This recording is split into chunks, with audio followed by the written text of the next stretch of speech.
Learn English through story. The forbidden flame of passion. In the ancient city of Castoria, a place known for its towering marble columns, cobblestone streets, and the fragrance of olive trees swaying in the wind, the line between passion and propriety was strictly drawn. The people of Castoria believed in honor, in duty, in the power of family bonds, and in loyalty to their gods and to one another. But despite these rigid expectations, the human heart, as it always has been, was never quite so simple. Passion, like a hidden fire, could be stoked with the slightest breeze, and once ignited, it burned fiercely, often with destructive force.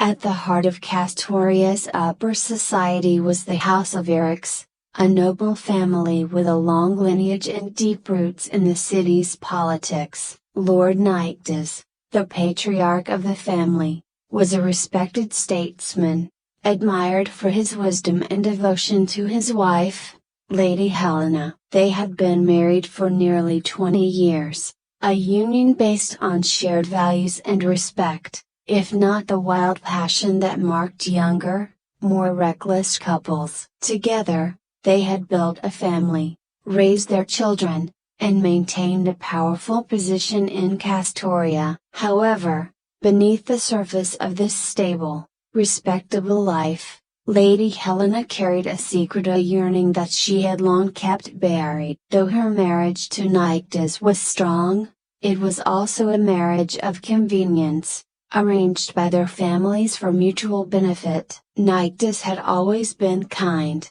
generous, and responsible, but Helena could not ignore the emptiness that crept into her soul over the years. She had never felt the fire of love, the heat of passion that so many of the stories and poems spoke of. What she and Nyctes shared was a quiet companionship, but the flame she longed for had never truly been lit. It was on a hot summer day when the winds of fate shifted. Nyctes had commissioned a new sculptor to create a statue for their family's estate, a symbol of their power and legacy. The sculptor, Callan, was known throughout the city for his unparalleled artistry, his ability to bring stone to life with the mere touch of his hands. He was a man in his early 30s, tall and broad-shouldered, with dark, curly hair and upset eyes that seemed to see straight into one's soul. Callan had a reputation not just for his artistic skill but also for the quiet intensity he brought to every project,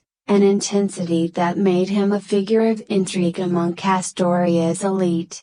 Helena first encountered Callan when he arrived at their estate to discuss the details of the commission. She watched from the terrace as he studied the marble that would become the statue, his hands brushing over the stone with such care that it seemed as though he was caressing something living, something with a pulse. There was something about him that Helena couldn't quite place, an energy, a quiet forcefulness that drew her in. She dismissed it at first as nothing more than idle curiosity, a fleeting distraction in the midst of her otherwise orderly life. But as the days passed and Callan spent more time at the estate, Helena found herself seeking out his presence. She would walk through the gardens at the precise moment he was there, inspecting his progress, or she would linger near the workshop where he crafted the statue, listening to the rhythmic sound of his chisel against the stone. Each time their paths crossed,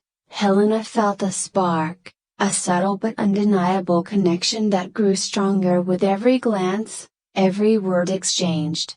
Callan, for his part, remained professional, addressing her with the respect due to a noblewoman, but there was a tension in the air whenever they were near one another, an unspoken understanding that both were too cautious to acknowledge. Helena told herself that it was harmless, that her fascination with Callan was simply a product of her admiration for his art. After all, how could a sculptor, a man of humble origins, ever compare to her life with Nyctes? And yet, despite her rationalizations, The flame continued to grow. One evening, as the sun set over the estate, casting long shadows across the marble paths, Helena found herself alone in the gardens. She had spent the day watching Callan work from a distance, observing the way his muscles flexed as he chipped away at the stone, the way his brow furrowed in concentration. There was something intoxicating about his presence, something that stirred feelings in her she had long thought buried. As she wandered through the garden, lost in thought, she heard footsteps approaching. Turning, she saw Callan standing a few paces away, his chisels and tools packed away for the day. "My lady," he said, bowing slightly. "I didn't mean to intrude." Helena's heart skipped a beat, though she kept her composure. "You're not intruding, Callan. I was just a broken bar enjoying the evening." Callan nodded, his eyes lingering on her for a moment longer than necessary. "It's a beautiful estate. You must be proud." Helena smiled, though the words felt hollow. "Yes, it is beautiful, but beauty can be broken bar deceptive, don't you think?" Callan's brow furrowed, as though sensing the deeper meaning behind her words. "In my line of work, beauty is often in the eye of the beholder. But true beauty comes from within the passion, the soul that drives creation." Helena looked away, her pulse quickening. "Passion a broken bar, it's not always easy to find." There was a long silence, the weight of their unspoken feelings pressing down on them. Helena could feel the tension in the air, the pull between them growing stronger with every passing second. She knew she should walk away, that this was dangerous, but something inside her, something wild and untamed, kept her rooted to the spot. "Is that what you long for, my lady?" Callan's voice was low, almost a whisper. "Passion?" Helena's breath hitched. She could feel the forbidden flame of desire flickering to life inside her, a fire that had been dormant for so long. She had spent years denying herself, playing the role of the dutiful wife, but here, now, in the presence of this man who understood her in ways she could not explain, the flame was impossible to ignore.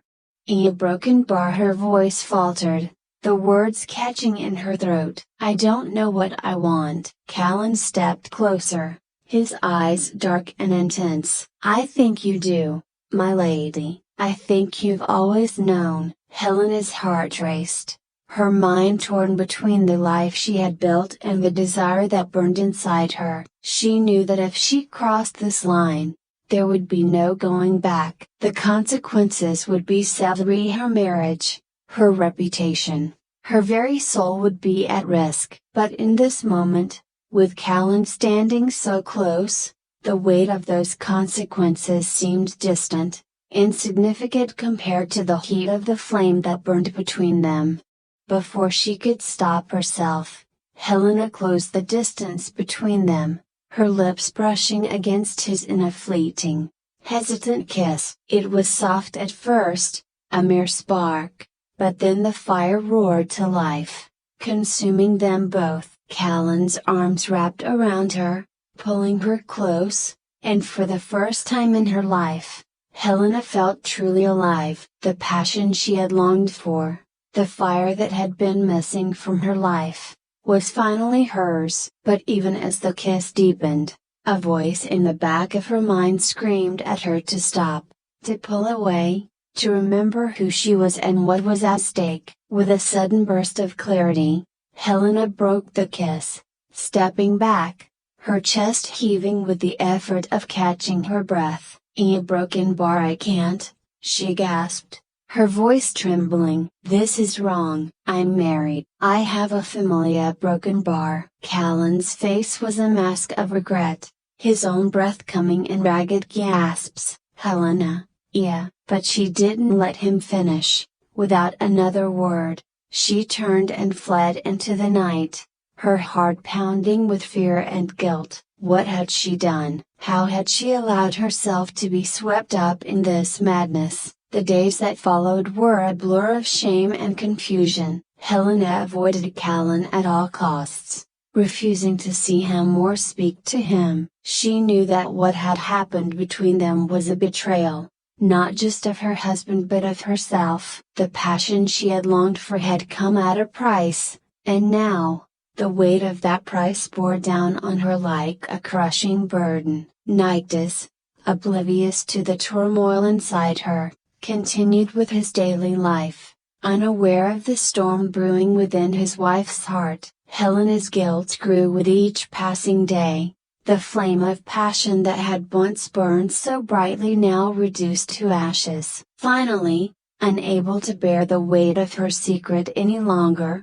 Helena made a decision. She sought out Callan one last time, finding him in the workshop where he continued to work on the statue. When he saw her, his face lit up with a mixture of hope and fear. "My lady," he began, but Helena cut him off. "This has to end," she said, her voice firm despite the pain in her heart. "Whatever this is between us, it can never be. I made vows, Callan, vows that I cannot break." Callan's expression darkened, but he nodded. "I understand." Helena swallowed the lump in her throat. "I will always be grateful for what you made me feel.